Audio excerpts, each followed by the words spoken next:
अस्सलाम वालेकुम dear students. आज हम आयरन डिफिशिएंसी एनीमिया के बारे में पढ़ेंगे कि जब कभी भी हमारे बॉडी में आयरन डेफिशिएंट हो तो उसकी वजह से जो एनीमिया काज होगी, जो हमारे साथ हीमोग्लोबिन की कमी आएगी ड्यू टू आयरन डिफिशिएंसी, सो वो हम आज पढ़ेंगे। क्योंकि हमने ऑलरेडी आप लोगों को बताया था कि एनीमिया क्या है। जब कभी भी हमारी बॉडी में हीमोग्लोबिन की कमी आती है, whenever there is deficiency of haemoglobin, तो हीमोग्लोबिन क्या करता है, वो ऑक्सीजन को कैरी करता है टुवर्ड द टिश्यू। सो हमारे साथ जब कभी भी आयरन की डिफिशिएंसी आएगी और उसकी वजह से ऑक्सीजन कैरिंग कैपेसिटी खराब होगी या कम होगी, सो हम एनीमिया के शिकार होंगे। ठीक है। तो आयरन जो है वो हमारे साथ हीमोग्लोबिन का सेंट्रल एटम है। ठीक है। अब ये सेंट्रल एटम हमारे साथ क्या करता है, ये हमारे साथ हीमोग्लोबिन को बनाता है।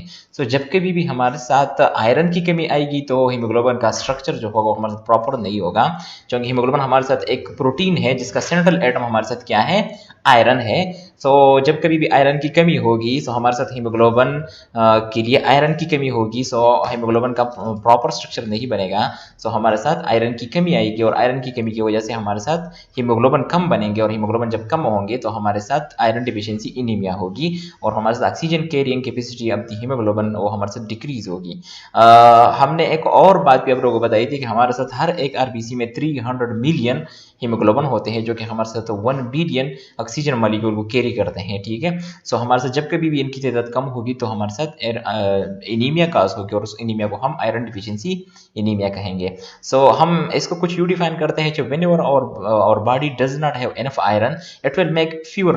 हमारे साथ ये आयरन रेड ब्लड सेल्स की जो सिंथेसिस है उसमें भी हेल्प कराती है। So it will make fewer red blood cells are red blood cells that are too small, और जो हमारे साथ रेड ब्लड सेल्स होंगे वो हमारे टू स्मॉल होंगे, क्योंकि उसका सेंट्रल एटम जो है उसमें हमारे साथ जो हीमोग्लोबिन होते हैं वो बहुत कम होंगे। जब कभी भी ये कम होंगे तो हमारे साथ जो आरबीसी का साइज होगा वो बहुत स्मॉल होगा। This is called iron deficiency anaemia, और इस तरह की एनीमिया को हम आयरन डिफिशिएंसी एनीमिया कहते हैं। अब हम iron deficiency anaemia is the most common form of anaemia. सारे एनीमियास को जितने भी हमने टाइप्स पढ़े, लाइक हमने कितने टाइप्स पढ़े थे, हमने 6 टाइप्स पढ़े थे, जिनमें से हमारे साथ iron deficiency anaemia, pernicious anaemia, haemolytic anaemia, aplastic anaemia, folic acid deficiency anaemia, sickle cell anaemia. So उनमें से जो आयरन डिफिशिएंसी एनीमिया है, this is the most common type of anaemia. सबसे कॉमनली पाई जाने वाली जो एनीमिया की टाइप है वो हमारे साथ क्या है, आयरन डिफिशिएंसी एनीमिया है। ठीक है। अब ये आयरन डेफिशिएंट क्यों होगा, उसके काजेस क्या होंगे, सो वो हम पढ़ेंगे। सो 3 वजह से हमारे साथ आयरन की कमी आती है बॉडी में। One is due to blood loss, second is due to malabsorption, and third is due to poor diet. अब ब्लड लॉस की वजह से हमारे साथ आयरन डिफिशिएंसी किस तरह आती है, सो ये हमारे साथ फीमेल में जो ये आयरन डिफिशिएंसी एनीमिया फीमेल में बहुत ज्यादा कॉमन होती है। क्यों? क्योंकि फीमेल में हमारे साथ मेंस्ट्रुअल साइकिल्स होते हैं, और उन मेंस्ट्रुअल पीरियड्स के दौरान उनसे बहुत ज्यादा ब्लीड होता है। सो जब कभी भी हमारे साथ ये मेंस्ट्रुअल पीरियड्स डिस्टर्ब होंगे, मेनोरेजिया होगी, मेटरेजिया होगी, any type of disorder in the menstrual periods, so हमारे साथ क्या होगा, जब कभी भी हमारे साथ हीवी लॉन्ग और फ्रीक्वेंट मेंस्ट्रुअल पीरियड्स होंगे, सो हमारे साथ क्या होगा, ये जो ब्लीडिंग होगा ये हमारे साथ बहुत ज्यादा इंक्रीज होगी। सो हमारे साथ आयरन जो होगा वो लॉस होगा from the body due to blood loss. ठीक है। लेट्स सपोज हमारे साथ कोई कैंसर है इन द एसोफेगस, स्टमक और कोलन, और उसकी वजह से हमारे साथ ब्लीड हो रहा है in the upper gastrointestinal tract और in the lower gastrointestinal tract. So हमारे साथ जो ब्लीड होगा वो हमारे साथ स्टूल में जो मेलेना होगा उसमें बहुत ज्यादा आयरन जो होगा वो हमारे साथ बाहर निकलेगा। सो हमारे साथ क्या होगा, आयरन डिफिशिएंसी एनीमिया काज होगी।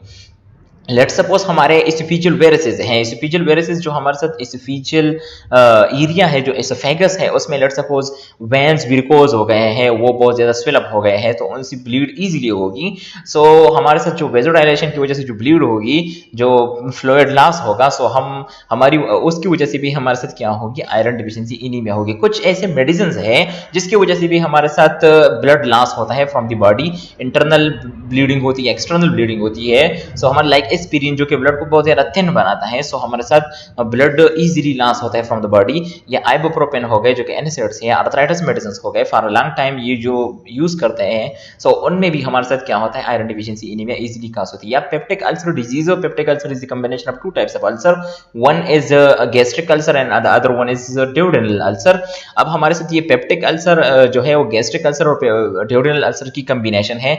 सो उन अल्सर्स की वजह से जो हमारे साथ साथ जो अल्सर्स बने हुए होंगे हमारे गैस्ट्रिक एरिया में, हमारे स्टमक में या हमारे ड्यूडेनम में, जो कि स्मॉल इंटेस्टाइन का फर्स्ट पार्ट है, सो उनकी वजह से भी हमारे साथ जो ब्लड लॉस होगी, सो वो आपको आयरन डिफिशिएंसी एनीमिया की तरफ लेके जाएगी। ये ब्लड लॉस में हमारे साथ ये सारी चीजें इन्वॉल्व थे। अब लेट सपोज आपकी बॉडी में माल एब्जॉर्प्शन हो रही है of the iron, let suppose आपके इंटेस्टिनल कोई डिसऑर्डर की वजह से या कोई गेस्ट्रो इंटेस्टिनल ट्रैक्ट में कोई इस तरह की डिसऑर्डर है जो कि माल एब्जॉर्प्शन की तरफ आपको लीड कर रहा है, so you will have iron deficient, और आयरन की एब्जॉर्प्शन जब प्रॉपर नहीं होगी तो हमारे साथ आयरन डिफिशिएंसी एनीमिया होगी। Like coeliac disease, coeliac disease में क्या होता है, हमारा एक ऑटो इम्यून डिसऑर्डर है जिसमें हमारे साथ हाइपर सेंसिटिविटी होती है toward the gluten amino acid, और लेट सपोज हम किसी ऐसे डाइट को ले रहे हैं जिसमें ग्लूटीन अमीनो एसिड है, तो वो हमारे जो स्मॉल इंटेस्टाइन है उसको क्या करता है, उसको ऑटो इम्यून डिसऑर्डर के थ्रू उनकी डैमेज कराता है उन स्मॉल इंटेस्टाइन को। हमारे साथ फिर प्रॉपर एब्जॉर्प्शन नहीं होती आयरन की। लेट सपोज क्रॉन डिजीज, और क्रॉन डिजीज में हमारे साथ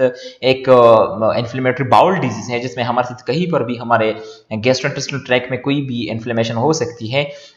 ये हमारे साथ जो है इनकी वजह से भी हमारे जो माल एब्जॉर्प्शन है वो लीड करता है toward the iron mall absorption.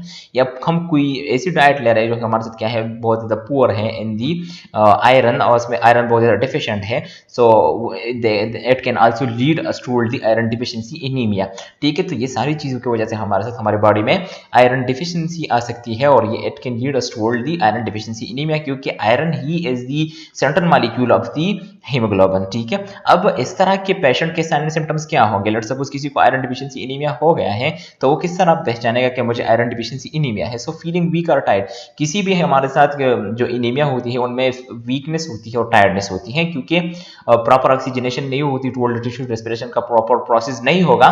जब कभी भी आपके साथ रेस्पिरेशन का प्रोसेस प्रॉपर नहीं होगा तो एनर्जी कम से कम बनेगी और आप इजीली टायर्ड होंगे।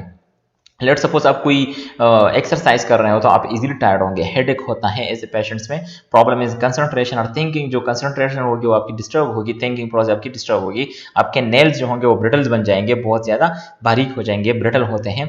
पेलर होती है स्किन की, जो पिंक कलर है वो लॉस हो जाता है, जो कि नॉर्मल कलर है, normal colour of skin is pink, वो पेलर में कन्वर्ट हो जाती है क्योंकि ऑक्सीजनेशन प्रॉपर नहीं होती, और ऑक्सीजनेशन की वजह से आपकी स्किन क्या है, वो पिंक है। शॉर्टनेस ऑफ ब्रेथ होती है ऐसे पेशेंट्स में क्योंकि प्रॉपर ऑक्सीजनेशन नहीं होती। Sore tongue, iron deficiency anaemia can also lead you towards stomatitis, sore tongue की तरफ भी आपको ले सकते हैं, आपका जो टंग होगा वो सोर होगा बहुत ज़्यादा। डिजीनेस, आप हर टाइम डिजी फील करोगे, यू विल फील डिजीनेस, क्योंकि एनर्जी प्रॉपर नहीं होगी, ब्रेन को प्रॉपर सप्लाई नहीं होगी of the oxygen, so you will feel dizzy. Coldness in extremities, proper oxygenation नहीं होगी तो आपकी एक्सट्रीमिटीज़ बहुत ज़्यादा कोल्ड होंगे, लेम्स और जो होंगे वो आपके बहुत ज़्यादा कोल्ड होंगे। इस तरह के पेशेंट को हम डायग्नोस किस तरह करते हैं? So first of all we will do physical examination, we will observe, we will do assessment of the skin, of the cornea of the eyes, उसको हम देखेंगे कि हमारे साथ पेलर कितना है, और नेल्स को देखेंगे कितने हद तक ब्रिटल्स हो गए हैं। So physical examination will lead us toward the diagnosis of iron deficiency anemia। Complete blood count हम सीबीसी करेंगे, सीबीसी में हम हीमोग्लोबिन और रेटिकुलोसाइट काउंट को देखेंगे कि हमारे साथ, आरबीसी के काउंट को देखेंगे कि हमारे साथ वो नॉर्मल रेंज में है कि नहीं है। द नॉर्मल रेंज जब रेटिकुलोसाइट फॉर या हमारे साथ आरबीसी की जो नॉर्मल रेंज है वो हमारे साथ 4.2 to 6.7 मिलियन फॉर माइक्रोलीटर है, ठीक है, ऑफ द ब्लड। और हमारे साथ हीमोग्लोबिन का जो नॉर्मल वैल्यू है फॉर मेल वो हमारे साथ 12 to 16, ठीक है, ये हमारे साथ नॉर्मल वैल्यूज है। लेट्स सपोज इनमें हमारे साथ ये पाए जाते हैं तो हमारे साथ क्या है, ये आपके साथ आप एनीमिया में नहीं हो, ठीक है, आप एक नॉर्मल स्टेज में हो, लेकिन इससे कम होगा तो हम एनीमिया के से मुतासिर होंगे। ठीक है, सीरम आयरन हम डायरेक्टली देख सकते हैं कि हमारे साथ हमारी बॉडी में कितना आयरन है, और हम उसके थ्रू ये देख सकते हैं कि हम आयरन की कमी है या नहीं है। और ट्रीटमेंट क्या है? So dietary changes and iron supplements. Iron supplements खानी चाहिए, डाइटरी चेंजेस ऐसे डाइट्स को लेना चाहिए जिसमें हमारा आयरन पाया जाता हो। विटामिन सी सप्लीमेंट्स लेने चाहिए। Treatment to stop bleeding, let suppose bleed हो रहा है तो आपने ट्रांसमीन या कुछ लेना है कि आपके साथ ये ब्लीड स्टॉप हो जाए, या लेट सपोज आप कोई ऐसी मेडिसिन ले रहे हो जिसकी वजह से ये ब्लीड हो रहा है, लाइक एस्पिरिन, सो आप उनको स्टॉप करो, हेपरिन उसको स्टॉप करो कि आपके साथ इंटरनल ब्लीड कम से कम हो। ठीक है, blood transfusion for severe iron deficiency anaemia. Let suppose आपकी हीमोग्लोबिन काफ़ी हद तक कम हो गया है, so you can also transfuse packed cells, और वो आपकी हेमोग्लोबिन लेवल को डायरेक्टली बढ़ा सकता है। So let's suppose severe iron deficiency anaemia है, आपकी जो हेमोग्लोबिन है वो 6 से उसकी काउंट कम हो गई है, so you can transfuse blood to that patient to cover up the situation, ठीक है। सो ये आपको बचा सकता है। कॉम्प्लिकेशंस क्या आ सकते हैं? So severe iron deficiency anaemia can cause low oxygen levels in vital organs such as heart, kidney and can lead you toward heart attack और किडनी फेलियर। सो आपको इन तक ये ले जा सकती है, काफ़ी खतरनाक प्रॉब्लम्स तक आपको ले जा सकती है। I hope you would like the video. Thank you for listening, subscribe our channel.